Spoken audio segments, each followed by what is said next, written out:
What's up, everybody? Welcome in to the Backliners podcast. It's Aggro and it's BaRRaCCuDDa again. I haven't been able to say that for a while. Welcome back to your own podcast, brother. It's good to have you. This feels really weird to be here. It feels not natural because I haven't been here I think in over a month, Yeah. and it's a weird thing. It's like still being connected to Smite while having a very normal job is it's a confusing mix. Yes, it can be. I wouldn't know because my job is not normal, nor disconnected to Smite. But we're here. You finally gotten a chance to play some Smite 2, Yep. um, after an anticipated wait. Um, what what are some of your first impressions, after hearing about it and talking about it and watching it, and then finally getting a chance to play it? So it was kind of a roller coaster, I would say, for me. Between the alpha coming out, it really didn't feel like Smite to me. Mm-hmm. It felt it felt like Smite, but it didn't feel you didn't get that. I don't know. There's just a feeling you get when you play Smite, and it was missing it. And then when Smite 2 came out, kind of officially, and we didn't do the weekends anymore, I didn't play it for a week or two, and then I played it again recently. The first game, I did not like it. And then the second game, I liked it a little bit more. And then the third game, I liked it a little bit more. And every game, I feel like I'm adjusting to it. And it feels kind of like the new normal, I guess. Mm-hmm. But the last game I played Soul, and I remember sending you a message about this, and I Yeah. couldn't Aegis in my three, and I was like, why would I lock in Soul? It was my first ADC game of the patch as well. Oh, that's Um, why you haven't been Jingwei abusing, brother. That's what you need n- to be doing. well, I was gonna feel bad if I just locked in first game Jing Wei, Mm-hmm. and also I was playing with Destiny and we were playing casuals, and support was the only role that was left open Sure. every game. So I was Classic. just like, I like support. It's fun. I can kill people. So I would just play like Boxer Ares and just chase people around the map and kill them. And so then that was my first ADC game. And I saw them have Loki, and I was like, oh, sick. Like, this is a good counter matchup for me. I can just Aegis whenever he goes on me, or three Aegis, and I'll be fine. And then I died like 5 or 6 times the exact same way because muscle memory took over everything for me. Anytime the Loki hit anything, I would always three Aegis. Yep. And every time I was dying. And I was Yep. like, I have to look like such a noob right now. Like this guy's just Loki ulting me for free and insta giving me, and he's like, why is this BaRRaCCuDDa guy not Aegising? Um, but yeah, I don't like that there's not post game stats because I'm a big Of like, course. You're right. yeah, I'm a big player damage guy. Mm-hmm. So I like seeing that number at the end of the game. And it feels, I guess, slightly empty without having post game stats Yeah, because I it's would kind agree. of like that's like the big thing after the game. Everyone's like, you're all like high fiving, like nice job, we did it, and then you're like, okay, I want to see how hard I carried. Right. Like, Right. I want to see how good I did. Yep. And so not seeing that, you just kind of see your KDA, and you're like, well, I know we won, but like I want the numbies. I want the Right. numbies to talk to me. Um, yeah, overall, it's it's feeling good. Damage feels a little crazy sometimes. Mm-hmm. I think when I was playing ADC and I autoed someone early game, it was like for 76 or something like that, and I killed them. Yeah, it was that Soul game. I like insta killed their ADC, and I was like, what? Like Mm-hmm. that guy was like barely behind his archers, and he just got like Gunned destroyed by down. me. Right. I don't know if that's like a soul thing or just kind of like in general thing, but it feels like supports are also like crazy OP right now. Yep. From the few games I was playing, I was just kind of like soloing everyone, just killing everyone. But also, it's like you, it's hard for me to tell with how little I've played Smite that if it's just kind of like good player diff, I Hmm. guess, or just kind of like knowing what buttons to press. Because I don't know if that's ever going to leave my body, just like the Right. muscle memory Smite has in me. Hmm. Um, but yeah, I was just killing carries like nonstop. But it there was never actually like a team fight. It was just kind of like just run lane to lane to lane, just killing people, and Right. they just I mean, are and you're a fresh account with no exactly. matches played, but infinite Smite Yeah. 1 experience. So the matchmaking, which already, has seen some needed improvements and still has a ways to go, as we know. But matchmaking for a brand new game when we aren't porting over any of your Smite 1 account statistics, as I Hmm. think we shouldn't. I think it would be a big mistake to pull over players' match histories from Smite 1 and assign them a rating Hmm. value for Smite 2 in the matchmaker. Like, I understand the frustration. You're going to stomp, you're going to get stomped a little bit at the beginning of a game, but it is a new game and there are a lot of new things to learn, and I think it's important to give everyone that fresh start, understanding that there's going to be some growing pains there for that type of thing. Yeah, for sure. Um, Especially like I just played an arena game before this, and the guys I was playing against were not people that have played Smite a lot, I don't think. So I Hmm. kind of felt bad for just I just looked up and it was like 33 to 5 or something like that. Yeah. And I was like, "Oh, I didn't even notice that we were just obliterating these poor guys." Right. Yeah, it's just I mean, I think that was probably my first arena game on Okay. this account. Um so I don't know if it's that or just kind of like those are the people queuing arena right now or if there's like actual good arena players out there. But yeah, I would say overall it's my 2 experience. Better than I thought it would be.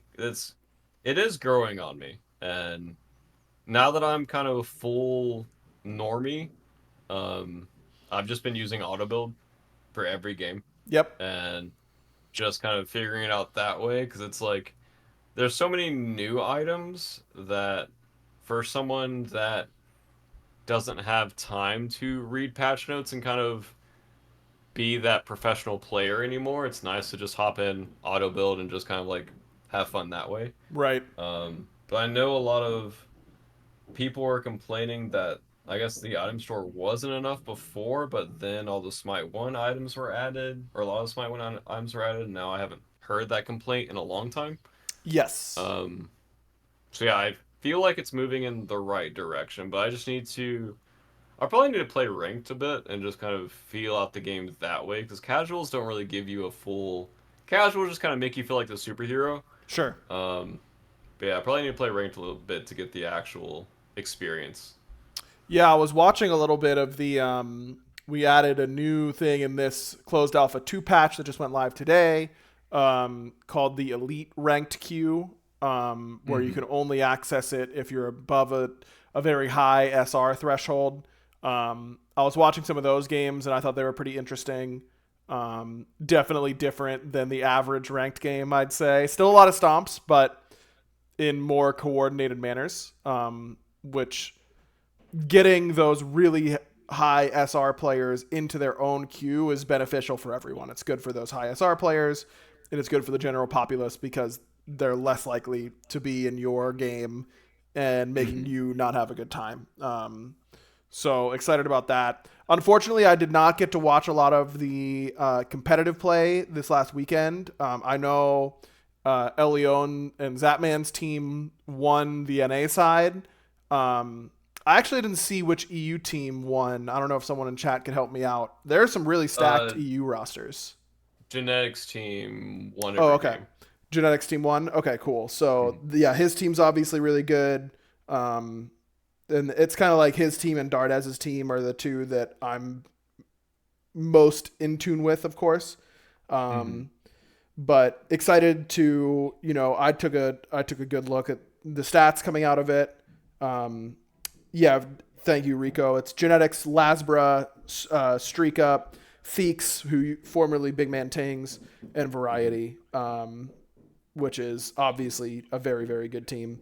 Um, Excited to see what the future for competitive holds. I know we've got a lot of bugs that we've got to address. And the number one thing for best looking competitive is, of course, a bigger roster. But all of that is being handled as much as we can. And overall, it's exciting that there is competitive Smite 2 to watch.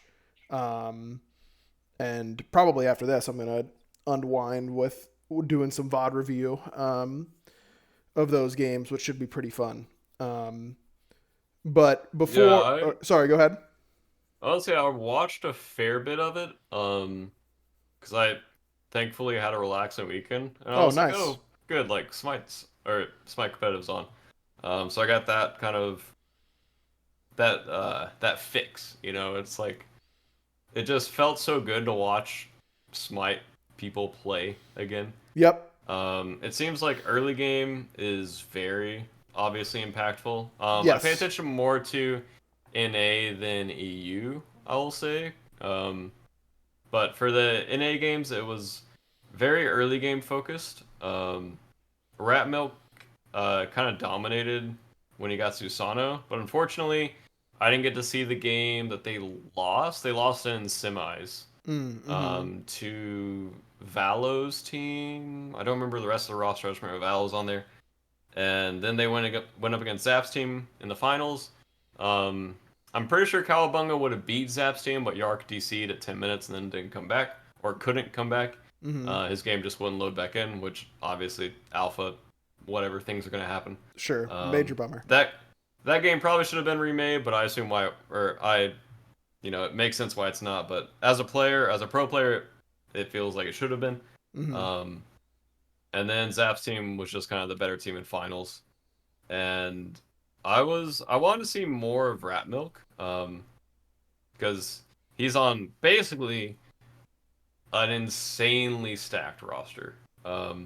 It's Final K, PCAT, Pagon, Baskin, and then him, and he's kind of the Pretty good. SEC.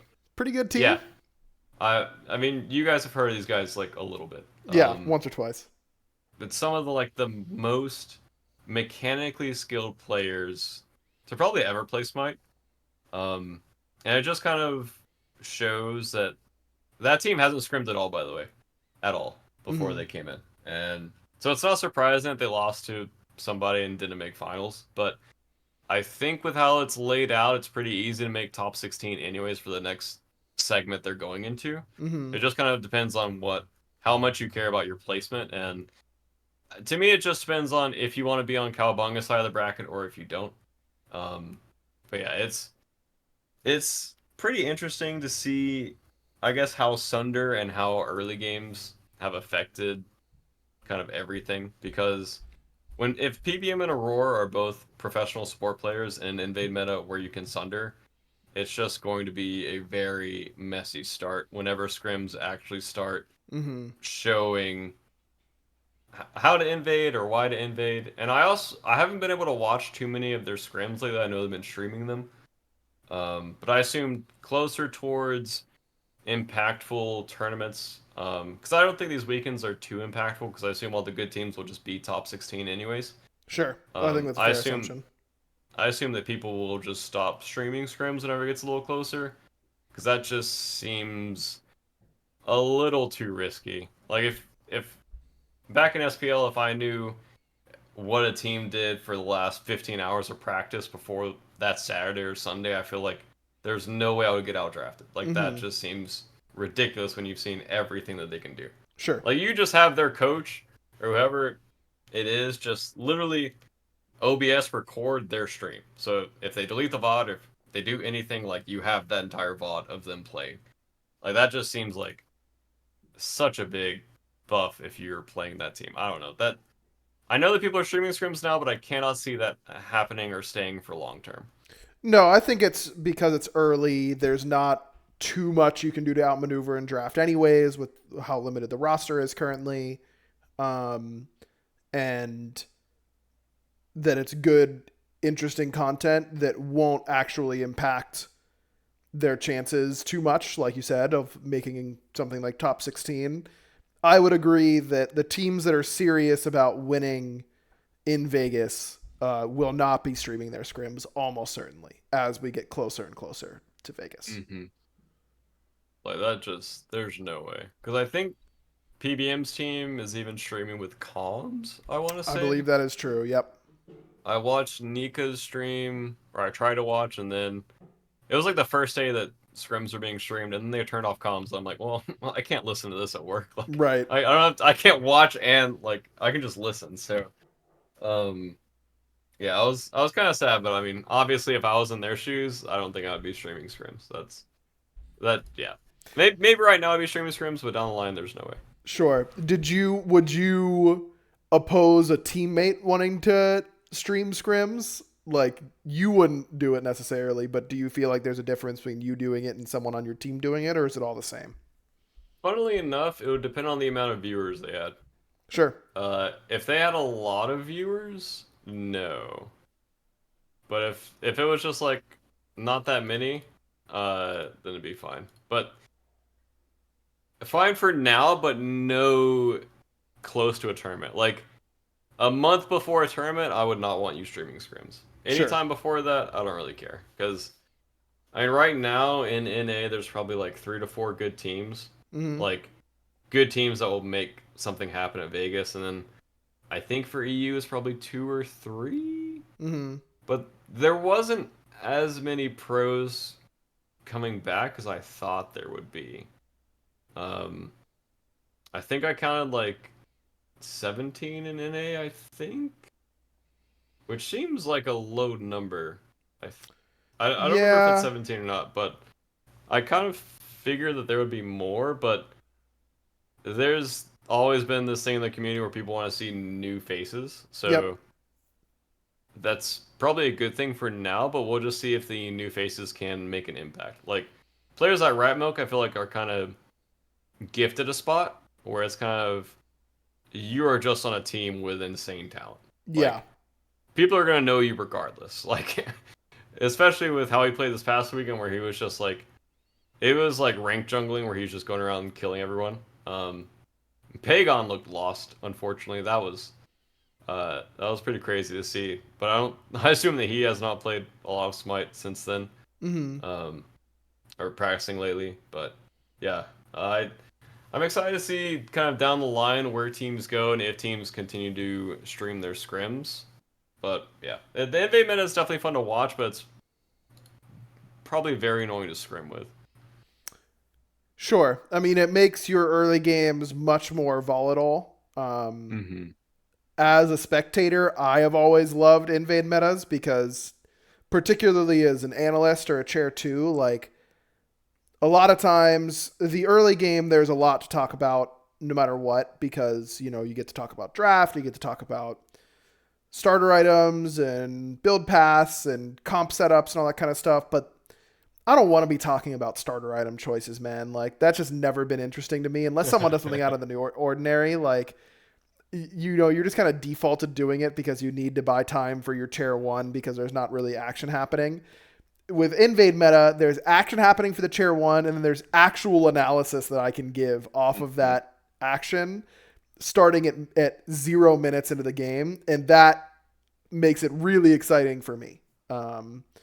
Sunder took a huge early game nerf in this patch, goes from 400 base damage to 200, and there are gods that can out-secure you at 200, or particularly 2v2s, where you can have a much better chance of getting the buff.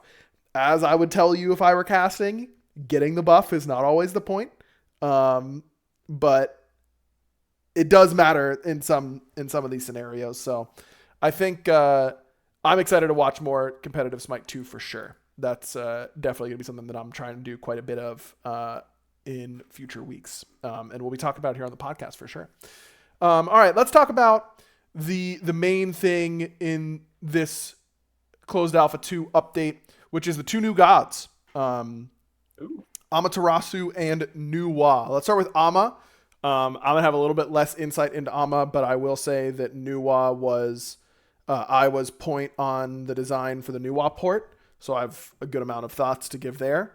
Um, just kind of going again, if you want to follow along on these patch notes, Smite2.com is the place to go now. No longer Smite game, because it's Smite 2, of course.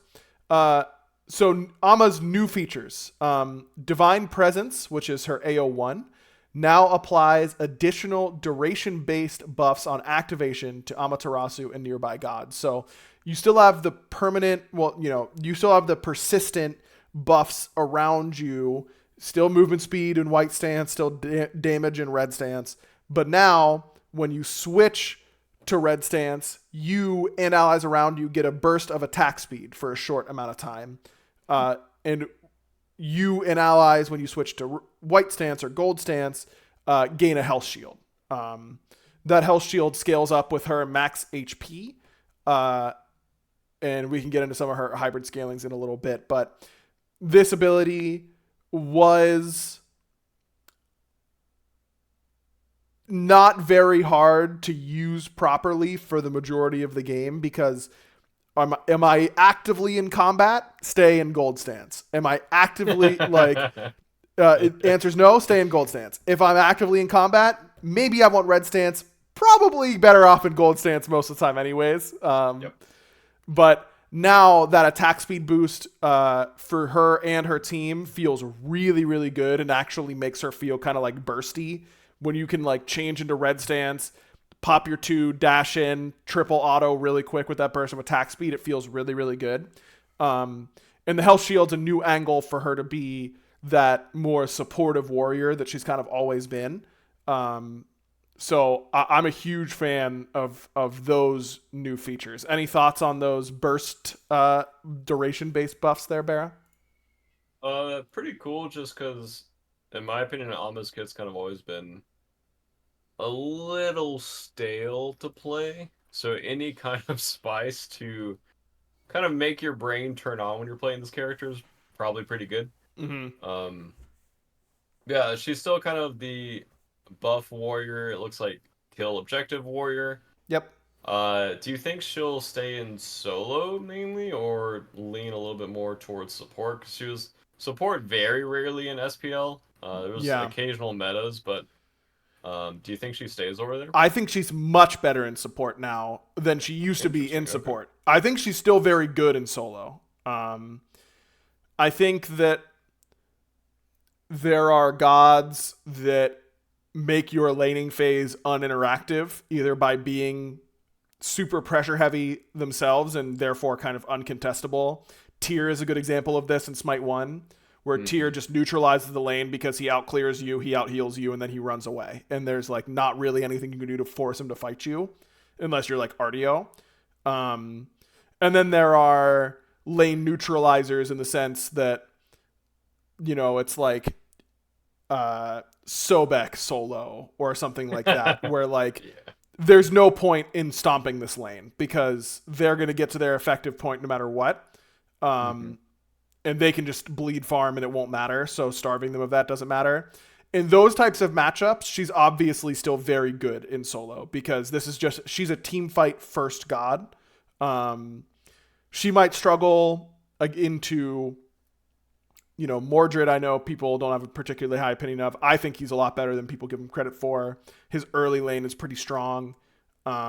She can struggle into that. Bologna, she can struggle into Chalk, those types of lane bullies. But if it's like a lane that you don't have to worry about getting down a couple creeps or giving up some Warhorn pressure, she's still really, really good over there because I think she scales really well still. So playable in solo. I don't know how good she is there. I think she is probably very good in support, is my guess. I was watching Mike Rush, Triton's Conch.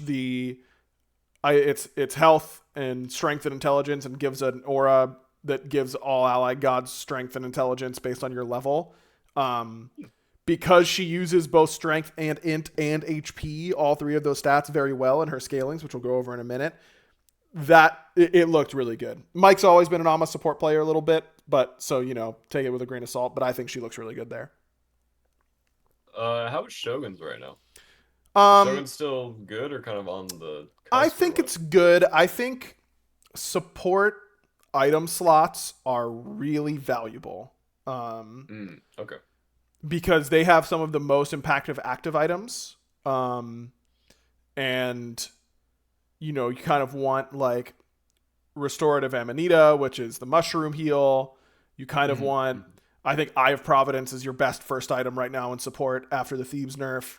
Um, I think it's really good to have those items, and like anytime you're waiting for your support to build their third or fourth item, you're like, is this really what we want to be doing with our draft? Like, you Yeah. kind of need them to spike a little bit earlier than that. I mean, I think it's very, very good on her in solo. I would still be buying Shoguns on her most games. But I don't know. I don't think in support it's better than. I think it's worse than Conch. I think it's worse than Eye of Providence. I think it's worse than Amanita. Um, Mhm.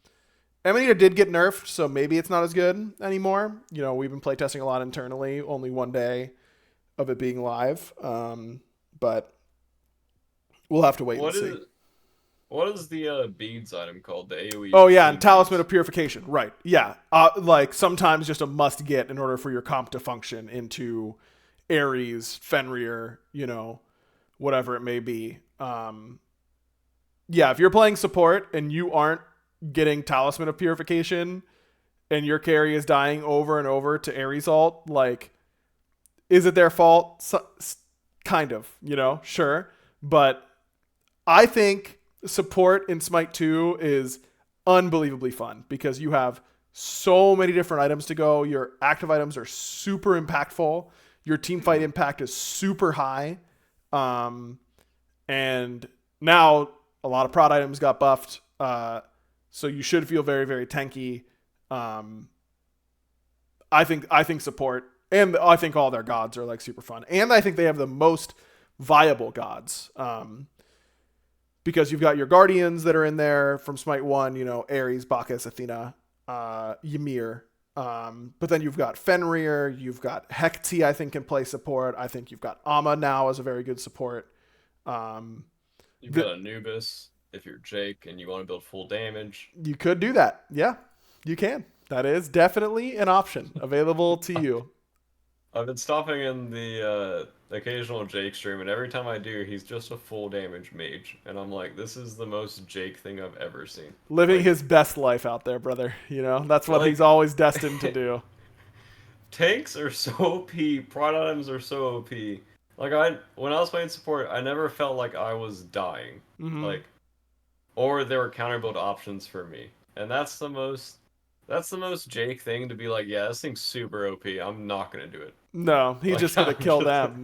So that's yeah, that's just what he's bringing to the we table. should look how useless their support is when I wrap them and then we all dump all of our buttons into them and we kill So good. It's gotta be them. good. Um, okay, for more Ama new features, Dazzling Offensive. That's her ultimate. The third attack, if you've hit the first two, is now a full circle sweep, hitting the area all around Amaterasu. I played an Ama support game in playtest today. Yeah, it was today. Um, and this felt so fun. Like the you've always wanted to kind of use the positioning of the cones in order to like you kind of want to line people up for your hmm two, charge it up. It's always fun to like target swap in between your hits, but to just like guarantee your first two and then just think all I need to do is get in the middle of everyone. Like just get in the middle of everyone. It's a super cool new flashy animation. It felt really, really good. Obviously very strong. She's obviously always been a very good team fighter already. Um, so big fan of that change for her. And then her scalings are pretty hybrid, as I mentioned earlier. So the AO1 persistent intelligence and strength buffs. So when you're in red stance, the persistent effect of giving power scales up with intelligence. So when you build intelligence, your allies and yourself get more intelligence and strength, which is very good. The AO1 health shield, when you swap to gold stance, scales up with max HP. So again, that's why Triton's Conch is so good. Gives you int strength aura, and max HP. Your AO2 mitigations while channeling scales up with intelligence. So you get tankier when you build intelligence on her when your AO2 is active. And that is very, very noticeable. And then AO2 and AO4 have damage that scale up with int. So think things like going Ama and then building Void Stone. So you aren't going to deal more damage because she's dealing strength, but or she's dealing physical damage, excuse me, but you get intelligence, you get magical protection, and then your mage is dealing more magic damage. Feels really, really good on her. So if you're playing Ama support and you're looking, or Ama solo, or Ama jungle, and you're looking for like, you're going tanky and you need a little splash item for some damage, I would highly recommend intelligence for her. That's really interesting. Yeah, I think she has a lot of build paths. Yeah, that's what I was gonna say. That kind of opens her up from I think it was like the Death Toll, Berserkers, Shoguns every game, and then you just kind of like auto attack and you build Kins occasionally if it's meta. Yep. That kind of opens her up to a lot of interesting builds. Hopefully, there's not just like a meta build for her eventually, but it's a MOBA, so there probably will be. Probably will be. Right now, it's pretty wide open. Yeah, and you still can go Death Toll, Berserker Shield, Shoguns, feel really strong doing that. Mm-hmm. I've been playing her like that in solo occasionally. You can go more int focused. You can go, Mifflin was running it down in play tests with like Tekokagi, Fizz Pen, assassin style Ama builds and just dashing in and trying to one-shot people like with the mirror. That sounds like a very Mifflin thing to do. Extremely. He was owning us though, in his defense. So there's lots you can do on Ama right now, and I think that's one of the big draws of Smite 2 is giving you a lot of options to do things with. Speaking of which, sorry, go ahead.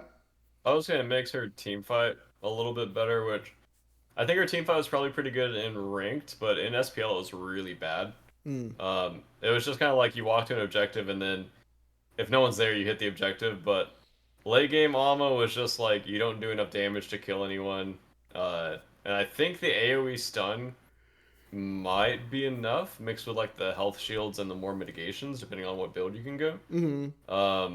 But yeah, she just needs to be able to get on the carry and just fight the 1v1. Because if it's ever like a 1v2 or a 2v2, I feel like Ama's not great, but it's interesting to see how much the strength and intelligence aura goes up, how much the health shield helps, and just kind of like if she can be that kind of devastating warrior force that your front line needs in the late game, or if she just fits into the same identity and comp of just kind of like walking to an objective, we're doing it. If anyone comes, we're backing up. Yeah. No, I think she's going to be good. I would be surprised if Ama isn't valued. So we'll see there. Okay, Nuwa. Nuwa has a lot of new features. Like I said, I was the designer in charge of her Smite 1 port. As a reminder, that does not mean I have full, autonomy or anything like that, but it does mean you can blame a lot of the outstanding bugs on her on me. That is fair. But it was it means that I spent more time than most in really thinking about how we wanted to port her over to Smite 1 and what changes we want to make there. Everyone contributes, everyone weighs in. It's a group decision, but I will say that from my perspective, I really wanted to bring some old WoW feeling to her kit. That was really, really important to me because I know there is a small subsect of our player base that, first of all, ever got to play old WoW and then really liked her. And talking about shake and bake? Not we couldn't do shake and bake. We needed to keep the abilities the same. She is like one of the most popular Smite 1 gods of all time. And so you don't want to make a big change to a kit that is, by all metrics, successful. But I Yeah, but you can't wanted see your player damage right now. right. You can't see your player damage. Oh, I was gonna say tracker.gg. You can go there and put in your account, and it will show you player damage from the match. Oh, that's So cool. something to check out there. They've been kind of owning on the post game stats for us while we're working on ours. So appreciate them. Um, I really wanted to bring a lot of Old WoW feeling back, and I watched a lot. I watched as many YouTube videos as I could find of people people uploaded of playing Old WoW. Um, it was a very basic attack focused kit. Um, Wait, which old one are you talking about? the original New WoW, the one where the one followed you around. It wasn't just a forward moving deployable. The one where you got a buff every time you fired an ability, and then if you fired all 4 of your abilities within the buff window, then they all refreshed, and you got the snake tail, and it got the crazy basic attack damage. It was the Shake and Bake ultimate. It was Ganesh's ultimate on the kit. Okay. Okay. The 3 was like the Chronos 1 style 3 that stunned towers. So I don't remember this at all. if you go to the Smite, if you go to the Smite wiki and look at Nuwa's page, you can go down to near the bottom, and there's like a removed abilities or changed abilities or something like that, and you can see her old kit right up, and what it is there. That might jog your memory a little bit. It was very basic attack focused, her kit, and I didn't want to make her a primary basic attacker, but I wanted to give you the option to do it if you wanted to. And I wanted to... Nuwa is not a particularly hard character. She has more depth than people give her credit for in Smite 1. Mostly centered around using your passive and your minions well.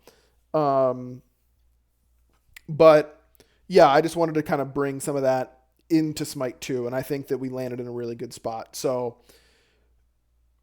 now, again, in Smite 2, when you fire an ability, you get a buff on Nuwa. All of her abilities have buffs that apply to her when she fires them. Some are very simple and very similar. The one, for example, instead of gaining the movement speed buff when she touches it, I know there's a buff right now or a bug right now that's taking too long to apply. But you gain a duration-based buff when you enter the fog. And then, or when you fire it, if you're Nuwa, or if you're an ally, when you enter the fog, and then it starts counting down once you've left the fog. That's more similar to how she was in Smite, or her original kit in Smite 1. The AO2, those clay soldiers, they used to reduce protections. Now you just get a flat pen buff whenever you fire the ability as Nuwa. We talked about doing if you activate all of your buffs at once, then they all refresh. But I think we thought that was leaning too much into the old WoW kit and would disrupt her flow a little bit too much in order to try and get these effects to all refresh.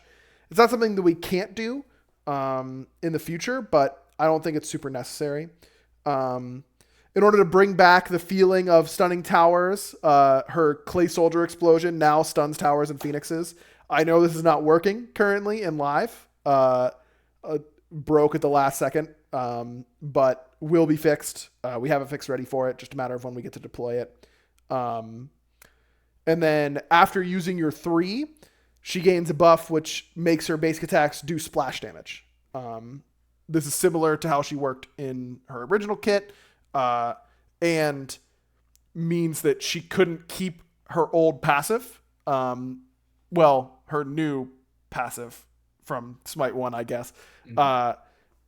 Because you would only need 5 hits, and if you 3'd and basic attacked archers twice, that would be 6 hits, and you'd have a root. And that would you'd be able to loop roots so quickly that it would be really OP. So we changed it to a duration-based root. So you fire your root, and then 15 seconds later, you'll have another root ready to go. But every time you hit an enemy with a basic attack, it reduces that cooldown by 1 second. So if you hit an archer, the 3 archers standing in a line, you reduce your timer by 3 seconds because after you've used your 3, because of that splash damage. So you can still loop roots pretty quickly, and it feels very similar to Smite 1 Cadence. And you don't need to worry about stacking it up when you're walking through the jungle and that kind of stuff, which I think is also a nice buff.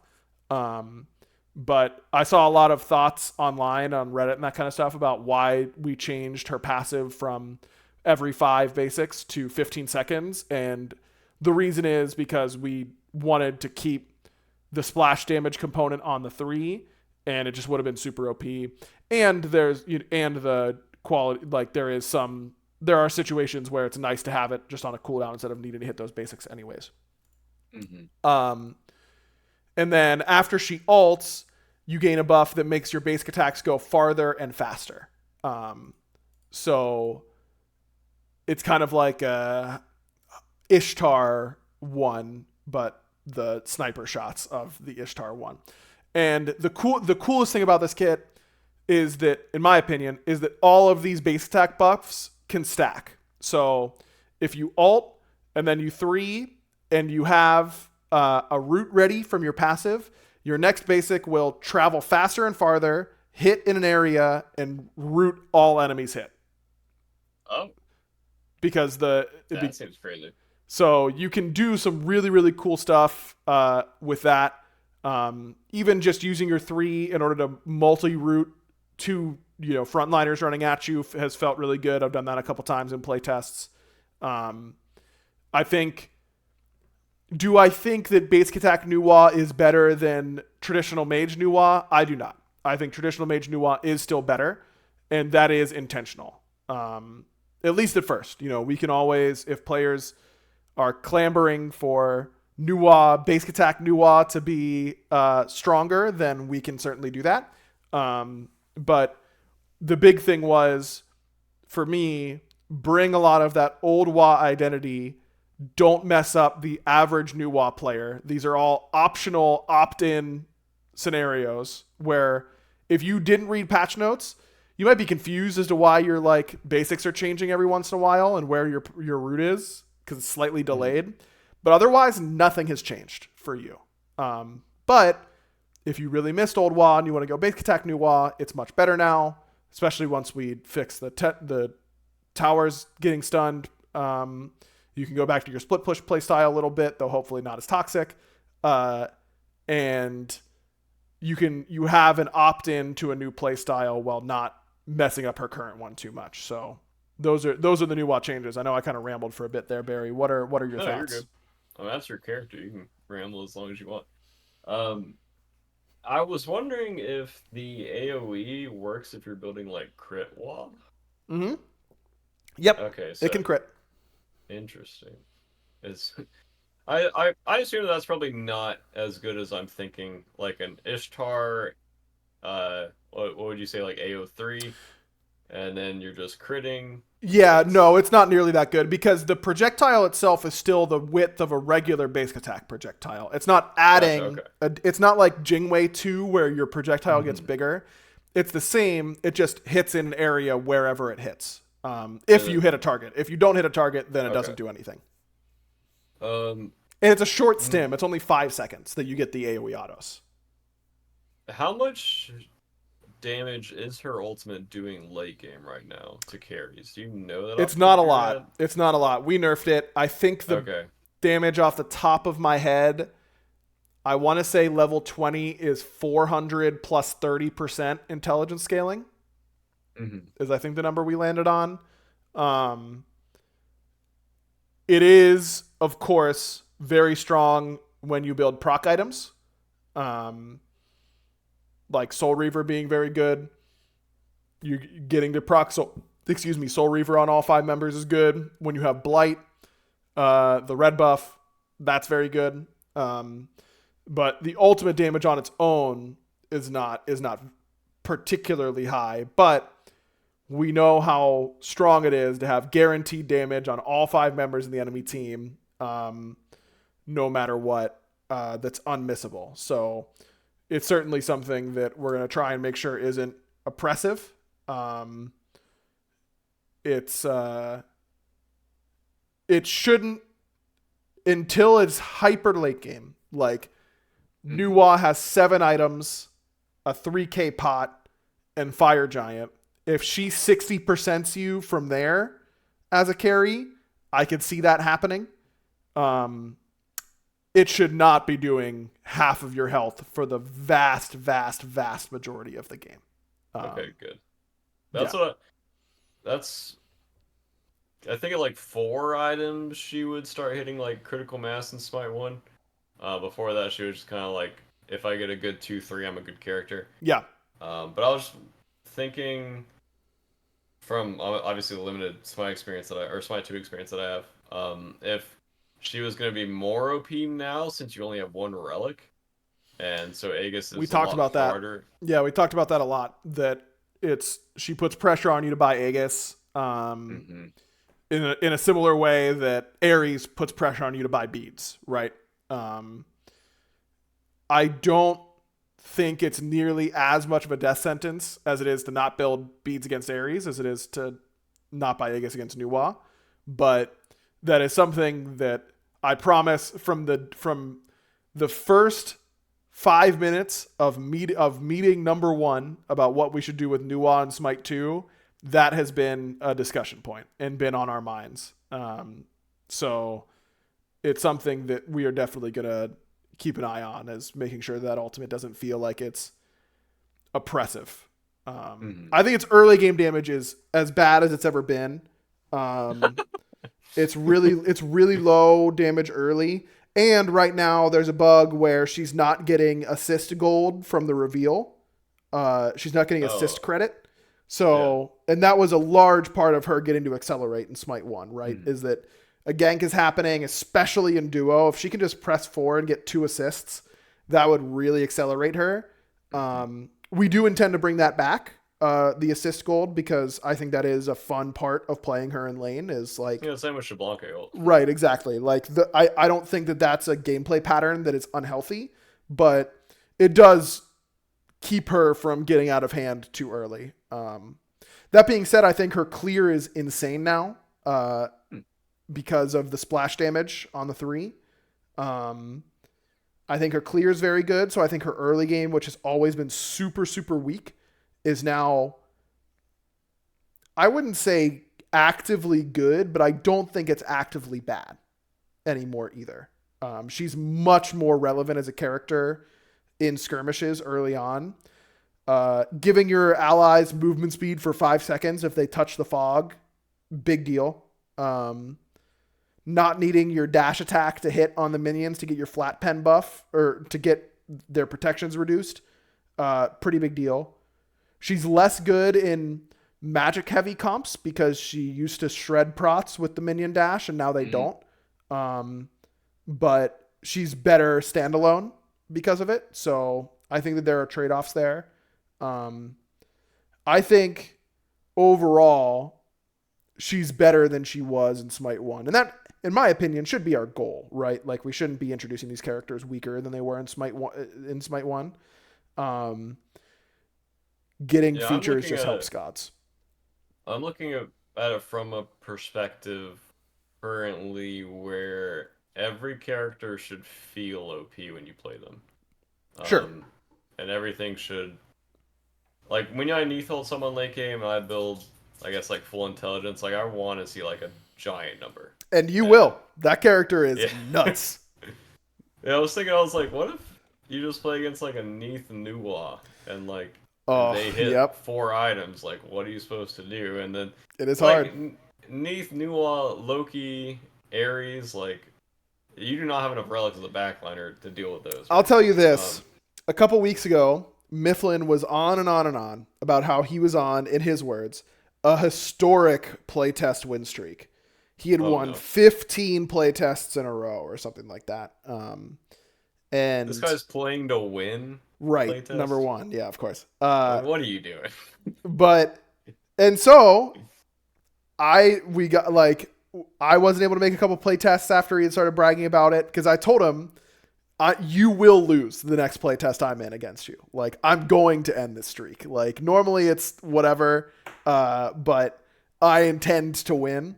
And I picked Neath, and I built the World Stone, which is the int item that gives you 20% reduced cooldown on your ultimate in particular. And I ulted him off cooldown as Neith. He was like 4 levels below our other solo laner and could not play the game. And I loved every second of it. Yeah, the double stack, the conduit double stack, Worldstone Neith build, super fun. Not necessarily her best build with the Worldstone, but if you I want mean, to really grief one person, it's a good way to do it. if it's the fun factor is built into how good a build is. Yeah, I had a And lot of fun that game. yeah, even when I used to play Neith in ranked in Smite 1, I would just choose somebody on the other team, especially if it was like someone I knew, Oh yeah, and I would just Neith ult them every time they're on the map. bro, Like Barra, you that gotta is try this build, man. It's better. Do you remember when Mannequin's Neath would like took yeah, off like in the full yeah. pen? It's better than that. Mm. Like it's better than that build because your weave explosions are also insane in team fights. So you like play kind of like a mage in team fights, and then having a crazy ultimate that hits for like 1200. Oh yeah, how long did it take you to get used to the weave change Yeah, on it Neith? took me at least 5 games. I would say it took me a long time because I'm a diamond. I have a diamond Neath in Smite 1. I played it a lot. Yeah, yeah. It took me a long time. It took me a long time. I then went back and played a Neath 1 game or a Smite 1 Neath game, and I was like, "This, I hate this so much more now." Like the 2-1 combo just lets you be so much more aggressive Hmm. than 3-1 does, and I know like it feels good to do the 3 into the 1 because it's like movement and cinematic and all that kind of stuff. But Hmm. the 2-3 combo in Smite 2 also hits like a truck and is way better at securing kills and still lets you do something pretty cool. Like I love I'm running away from a gank. I Neath 2 at my feet, turn around 3, do like a ton of damage, root them, um, and get the distance. Like, Hmm. yes, you do lose a little bit of something by the 3 not generating a weave, but I think it is way, way, way, way, way, way better. Way better in Smite 2. Does it still slow? No, the 3 no longer slows, I believe. Oh, what? But it's because it can detonate weaves and root. The 3 detonates a weave. What? Yeah, that's what I'm saying. So you're getting ganked, you 2 at your feet as you're going, so you end up running over it, and then you get to just turn around 3, blow up the weave, do a bunch of damage, root them, and get your distance. Oh, I didn't know that. That's really cool. It's so cool. Yeah, that sounds super fun to pull off in an actual game. And it's really, really not hard to do. Like it is really it's not like if everything's up, it works. Like Yeah, yeah, yeah. you play around having that option as an escape tool pretty easily. And I feel like it probably goes off faster anyways in backflip wanting in Smite 1 Yes. versus 2, 3 in Smite 2. Yes, it does. And Interesting. it's quick. Like it's hard to play around as a jungler, I think. Hmm. You know, is Lasberg going to get hit by that after you hit him the first time? Probably not. But for our average podcast listener, it's going to work in your rank games. Like I promise. It's going to feel really good. Yeah, that sounds really cool. I will say about Smite 2 in general, I'm not sure if I'm loving the one relic choice right now. Sure. If I I'm definitely used to Smite 1 obviously having 2 relics, and it feels kind of handicapped, I guess. Like you don't really know which relic is best, and you feel just you don't know which one is going to be the best for that situation. And I saw a lot of people going combat blink versus Ares, and just like obvious like if I hit my ability, you're dead comps. Mm-hmm. And they would just go blink over beads and Aegis, and I guess that makes sense. But I miss the upgrading relics and I guess having a second relic, but maybe it would feel better with a single relic if you could upgrade it more, but maybe that goes against the, I guess, newer Smite 2 identity of being able to kill people way easier in late game. Hmm. Um, so I assume that that was like a well-known like factor of Smite 2 team fights is it's just like if you get on someone, they are dead. Like Sure. 1000%. But yeah, it's I don't know if it's something I will just have to get used to, or if it's obviously it's an alpha, so everything's up in the air. But yeah, it feels a lot different to me and slightly worse, I think. I think it's super fair feedback. It's an alpha. Nothing is set in stone. I do think the more I have played, and now by now I've got hundreds of games under my belt. Hmm. The less I have missed a second relic. Interesting. Okay. I felt more confident in the relic choice at the beginning because I think that is a really hard part of it is knowing which relic you're going to need. Um, and as you get more comfortable with that choice and as we tune the relics, cooldowns and effectiveness and all that kind of stuff, like Aegis got a pretty big buff this patch. Um, I think that I understand the desire for two relics again. I Hmm. do think that is a very backline heavy thought process. For I sure. think Yeah. frontliners are really enjoying everyone only having one relic.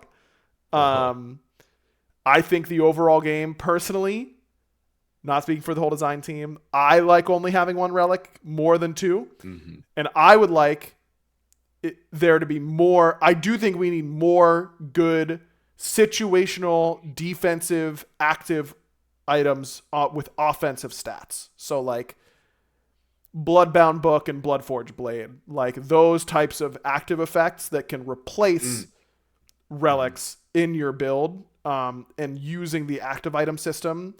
I think that we can, on paper, solve all of the pains of not having a second relic through active items. Um, but it also, by only having one relic, allows us to make really powerful relics like Combat Blink.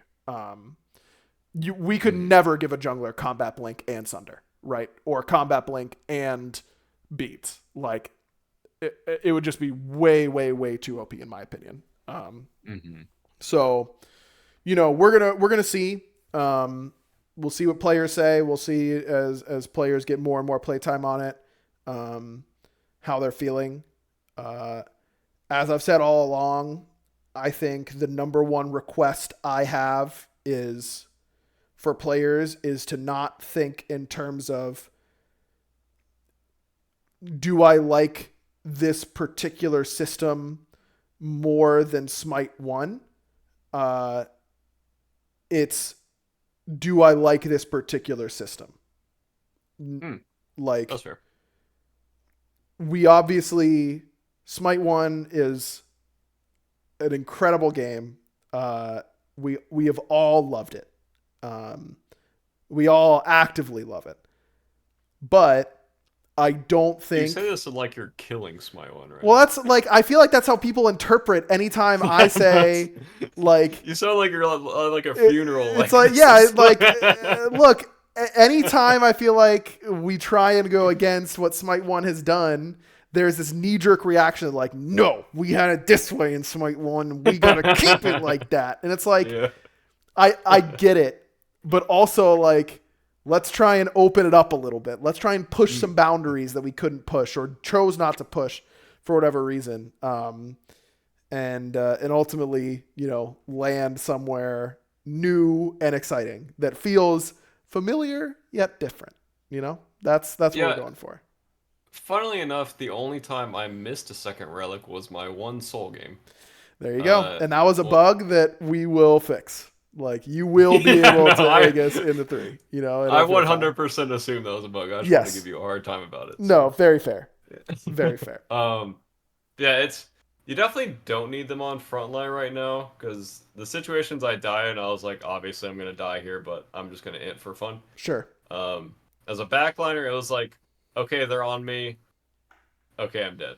Like the, it's also that's in my opinion how Smite should feel sometimes. But I think it feels a little different when the characters like Fender or Loki Sure. with pretty unmissable buttons, and I'm like, okay, they're hitting me. Okay, I'm dead. Yes. But In this patch, we did remove a lot of stats from offensive items. Like we did tone mm, down some of that burstiness. We buffed some protection items. You know, we'll see if there was too much in the opposite direction. I know that's a lot of people's feedback before they've gotten a chance to play the patch. Haven't been able to keep up with too much today on launch day. But I think we generally agree that it was too bursty. But I'm in agreement. Again, only speaking for myself and my personal opinion. The game is more fun when it's, you know, it's a sliding scale, right? Of like no one dies, it takes for everyone. It takes forever for someone to die versus someone dies as soon as you hit them with a stiff breeze. If 5 is the middle, 0 is tank meta, 10 is burst meta. I think I'd rather be above 5 than below it. Personally, more damage is better than less damage in general. Obviously, you don't want to be at like 9 or 10. sorry, I'm just stuck on stiff breeze. Stiff breeze, baby. That's I didn't you hear what gotta word you said after that. you gotta watch out for those. You gotta watch out for those stiff breezes. They'll get you. Those are two words that I've never put next to each other or heard them next to each other Really? ever in my I feel like entire that's like life. a pretty common phrase, like stiff breeze. Maybe to you it's a common phrase. I have literally never heard that in my life. Oh, okay. I've never gotten hit by a breeze and been like, that was a stiff one. Like that was an actually stiff breeze That's right there. it's a That's blustery day outside. that's a, Something like that. Calvin is loving uh, his little like Winnie the Pooh. He's got like a little Winnie the Pooh stuffed like animal, and he's been loving it recently. So I'm gearing up to watch more Winnie the Pooh again. I used to love Winnie the Pooh back in the day. when you were like 3 or what? Yeah, absolutely. Oh, I don't remember watching any Disney movies or any movies like that. Wait, Winnie the Pooh is a Disney movie, right? I think Disney did eventually buy Winnie the Pooh. I don't know if they Okay. always had it. I don't remember the Winnie the Pooh lore. He's just a willy-nilly silly old bear. Like that's all you got to know about him. He's doing his thing. A very That is, blustery day is like one of the greatest animations of all time. Like it's an episode of Winnie the Pooh where it's a very blustery day in the Thousand Acre Wood. that's where that's from? I've heard that phrase before. I'm pretty sure my mom has said that phrase before. Yeah, blustery day. Yeah, it's from Winnie the Pooh. Yeah. Is Stiff Breeze also from Winnie the Pooh? No, I don't think so. No. Chat's got my back. Eric and it's time saying it's a thing. So thank you everyone. BaRRA just not knowing how people talk, I guess. Not knowing ball anymore. Not knowing ball anymore. Too old. All right, it is time for our random question of the week. I forgot to ping the Discord, so we don't have any new questions in there. That's on me. But I've got a question for you, BaRRA. I've got a question too. Ooh, okay. All right, I'll go first, and then you can go, because mine should be pretty simple, and we may have already done this question at some point. Mine's really simple too. Okay, well, I'm still going first, because I said so. Okay. We are going to be throwing at our house fairly soon a soup party, where everyone brings some soup. That's a fantastic idea. And it comes from my college roommate, who I love dearly, one of my best friends in the world, being a complete idiot and saying, he said multiple times, I don't like soup, has been his stance. And we're like, dude, that is like saying you don't like sandwiches. Like, you can not like some soups, but there's no way there's so many different types of soup. It's like almost impossible that you don't like one type of soup, right? Like, it's a broad spectrum. So we're having all of our friends make a soup of their choice. It's not a competition. It's not to see who makes the best soup, but it's just to get a wide spread of soup types for my college roommate to sample. And I'm going to make him eat every freaking one of these soups. I'm going to make him eat every single one until he finds one that he likes. Because he's going to, because soup is incredible, right?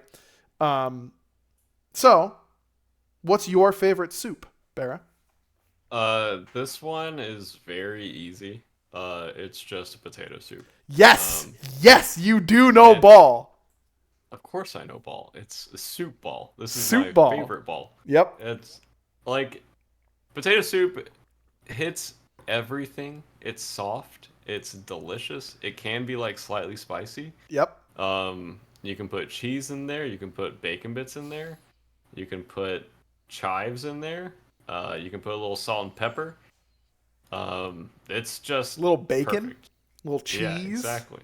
Exactly. Oh, I cannot. We're gonna Every, make potato soup. That's the soup we're making, and I cannot wait for potato soup, man. It's gonna be so there's good. no way you cannot like potato soup. How? It is Right. just There's no way he's not gonna like it. I truly think he's just never eaten potato soup and just said I don't like soup instead because he's an idiot.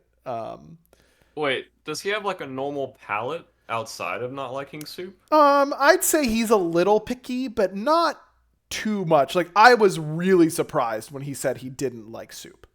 Like Okay. it was not normal. He's not a chicken tenders at the restaurant kind of guy. Like MLC stealth. no, Right? he's not MLC stealthing it. Like Okay. he's a fairly normal eater.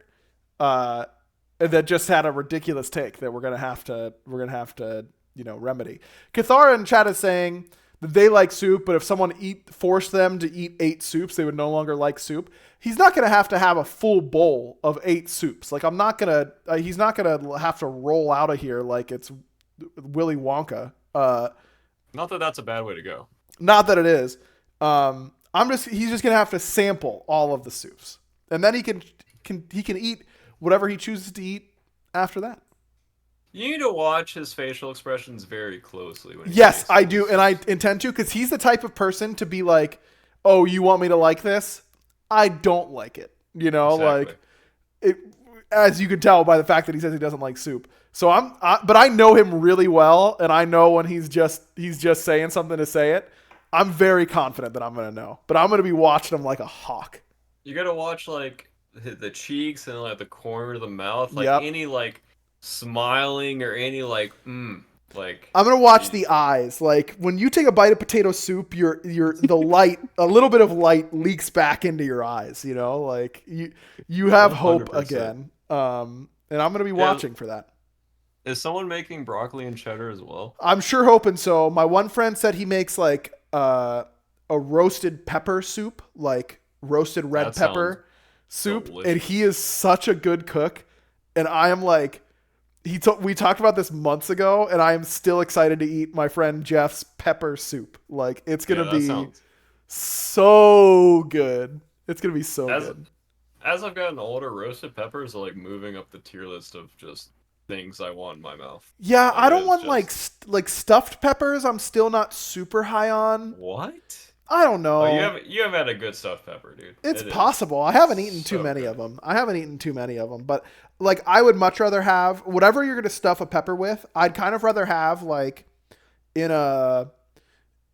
a roast or like as like a kind of like a shepherd's pie type situation but with roasted peppers in it instead of being Mm, served in the roasted pepper itself. that's fair. Sometimes they get like really hard to cut, and I'm Yeah. like, the insides are so much fun to eat, but the outside is like, I just it's too much effort. I don't like foods that are like require a lot of effort for me to eat them. Right. And it gets And so messy as soon as a stuffed pepper looks yeah, aesthetically awesome and then you cut into it immediately and it's like just destroyed. Like it's not peppers are great. I just don't think they're great vessels for other foods. Like just put it in a different food. yeah, I would say just eat like a it'd be funny. This sounds like something I would chop, like a deconstructed roasted or stuffed Yeah. roasted red bell pepper, like anything like that. I would do that because sometimes I have had them and it's like this is just worse than everything, like Yep. you said, just separated. Yep. Um, Completely agree. No, I'm excited for that soup. We're making potato soup. I really hope someone makes broccoli cheddar soup. I love that. Um, I hope that someone's got to make chicken noodle. Of course, that's like a staple that you just kind of got to have.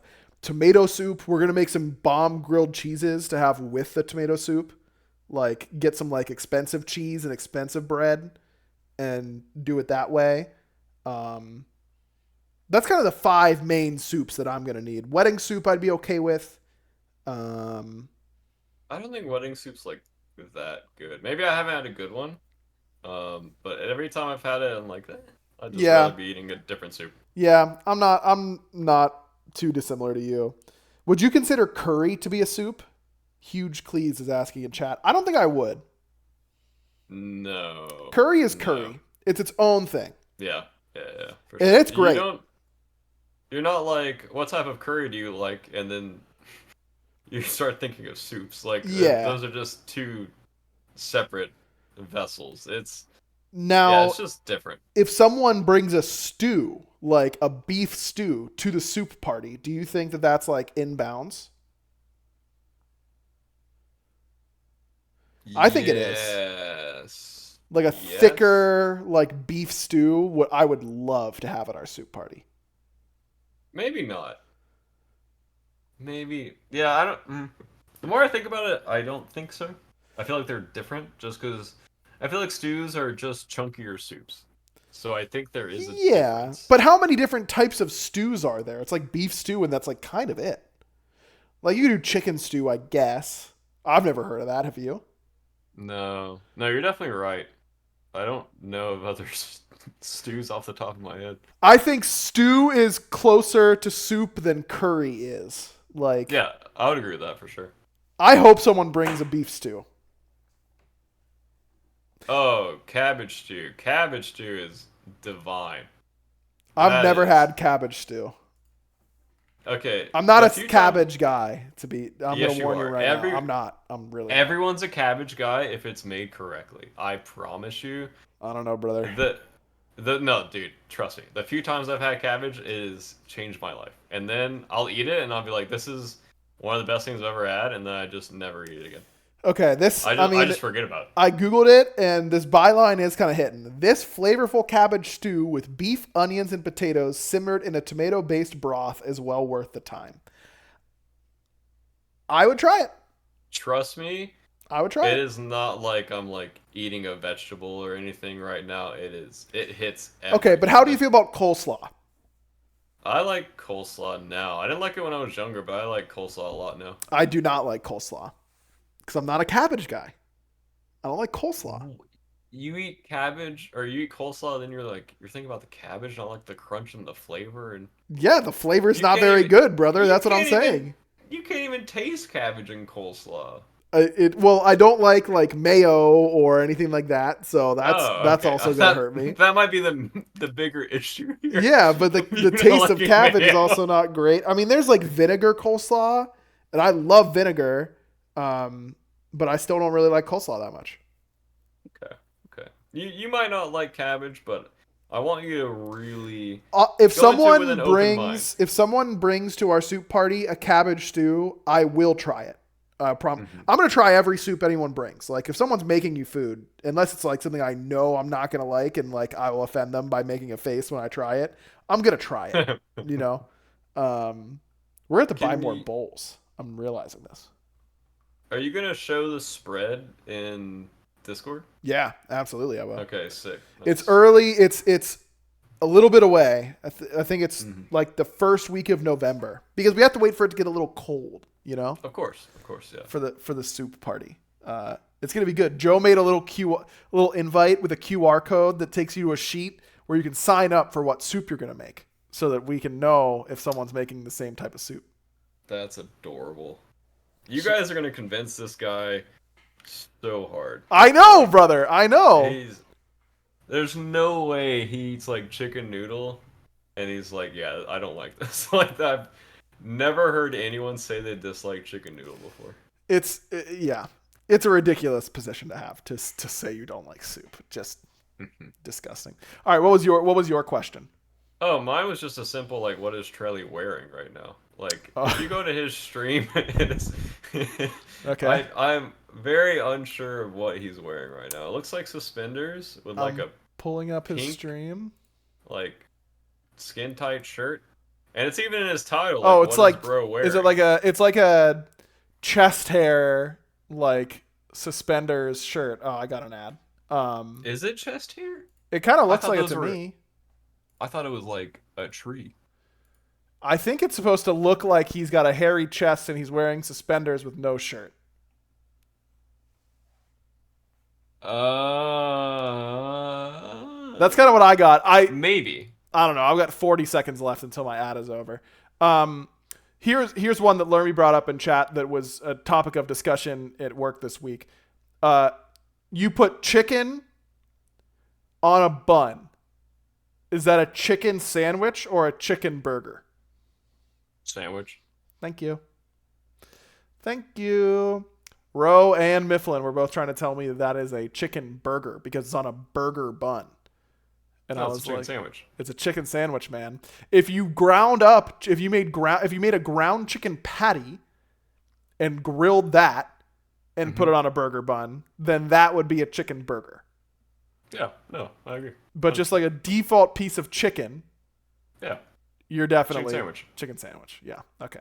Thank you. That's. There's not even an argument there. It's a chicken. I agree. I put up a poll. It was like 80% chicken sandwich. The people spoke. Democracy works, and it was good. You know, yeah. It's definitely looking like it's supposed to be. Back to the shirt. Yeah, it's looking to me like it's supposed to be like he's not wearing a shirt and has chest hair. And if it isn't that, then it's a bad shirt, right? Like if it's not a joke shirt like that, then I'm not a fan. Well, I thought there was like something on his shoulder as well. Because I thought Yeah, it it's was like brown, suspenders. It's like suspenders. It's like he's shirtless but suspenders with a hairy chest. I thought those were real suspenders. I'm not gonna lie. No, those are fake. No, look at how they're like crimped. How it bends. Oh, okay. I see. Yeah. Sorry, I'm pretty sure I'm right. No, you are 100%. Looking at it now in full screen, it's all one piece. Yeah, it's definitely all one piece. Yeah, let me saying that Roe seems to think it's the bun, but we're not talking about the bun. We're talking about the chicken, and it's a chicken sandwich. Yeah, it's a chicken sandwich. Okay. It's a chicken Sammy, to be more precise. Oh. Yeah, it's not a burger. If I'm going to a restaurant and ordering a chicken burger, I would be slightly confused if they brought me a chicken sandwich. I will say one time when I was younger, my older sister was studying abroad, and we went to visit her, and we were in the Netherlands, and at a restaurant there, I ordered a hamburger, and it was ground ham put into a patty and grilled on a burger bun. And it was truly disgusting. I was a much pickier eater back then. I don't know how I would have handled it now. But it was a ham burger in the true sense of the word. And I was... Did they tell you it was that? No, not that I recall. I don't know. I was like 13. Oh, that's fair. 14. If they like did, that. you were just like, yeah, whatever. Yeah, I was like, it's not a phase. And they were like, that's not what we said at all. Do you want fries with that or not? Yeah. And I'm like, yes, I do. And I probably only ate the fries. I had nothing on that trip. I remember I had almost nothing except for ham and cheese sandwiches everywhere I went because I was like so picky. But the ham and cheese sandwiches were so good everywhere we went that I just wanted more of them. I didn't know there were multiple places that would give you a ham and cheese sandwich that easily. Yeah, it was like it was like a ham and everywhere has like a ham and cheese melt, something like that we went. Oh, it was very popular. It was very tasty. I want to make a ham and cheese melt right now. I'm still kind of hungry. All right, that's gonna do it for the podcast. Thanks for tuning in /listening. We'll be back next time we're back. I know our schedule's a little bit less consistent than it used to be, but we are adults now and old and busy schedules and real jobs and all that nonsense. So, we'll see you when we see you. But until then, BaRRa, let me tell you, without you closing the show, it has been rough. Like, oh wait, what'd Bobby do for it? It was pathetic. You can go and listen to last week's episode. I don't. If it was bad. that bad, no. It was truly an embarrassment. So boy, does this feel good knowing that I just have to change scenes. It's all gonna be good. Until next time, BaRRa, you know what to do.